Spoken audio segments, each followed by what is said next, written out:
Idan har kuna soyayya da wanda ba kwa gari ɗaya, wannan bidiyon naku ne. Ku mai da hankali sosai ku fahimta. Ina magana ne akan long term relationship. Na farko, rashin magana ko kuma waya ko chatting. In kun rasa wannan a soyayyar ku, akwai matsala. Dalili, communication is the key of every relationship. Amma in ya kasance daga yawan waya kuka rage, ko a baya kuna yawan chat daga baya ya ragu, sai ka ji ana yawan kawo uzuri. Na yi busy ne, wannan fa ba uzuri ba ne, alama ne na cewar ba wai an damu da kai ba ne ba.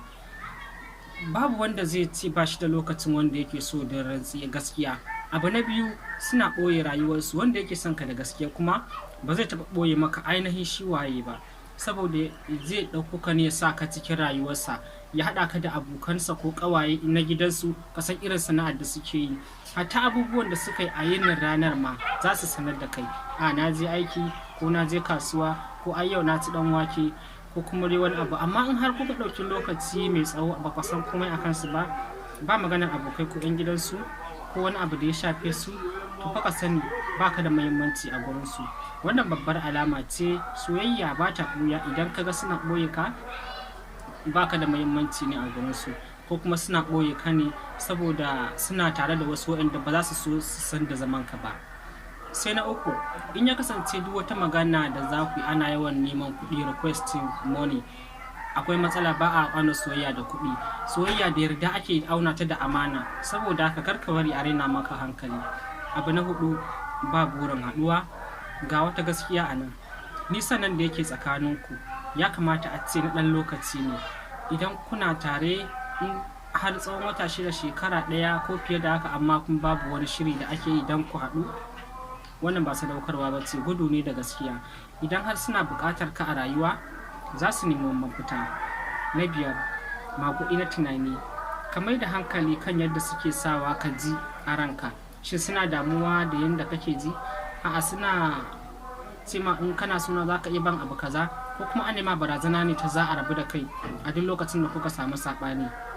Wannan iko ne, ba soyayya ba ce. Sannan a distant relationship, maguɗi ya fi komai sauƙi, saboda baka tare da su ballantana ka fahimci gaskiya. Amma raunin da hakan yake janyowa, ƙarfin gwiwarka gaskiya ne ba wasa ba. Abu na 6, suna ƙin fayyace alaƙa da kuke ciki. Yau su nuna kamar mutunci kuke, gobe kamar kuna soyayya.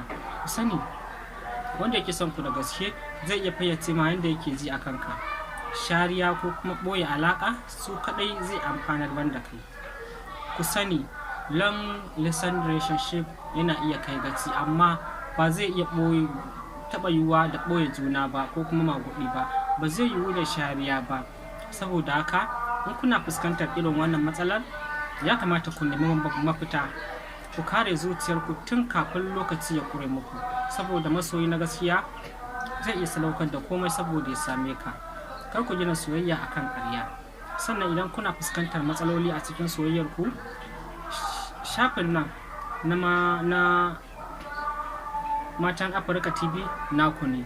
Ku follow, ku sharing, liking, subscription. Ko da yaushe ina tare da ku, kuma ku kasance tare da ni da Allah. Sai an jima a shiri na gaba.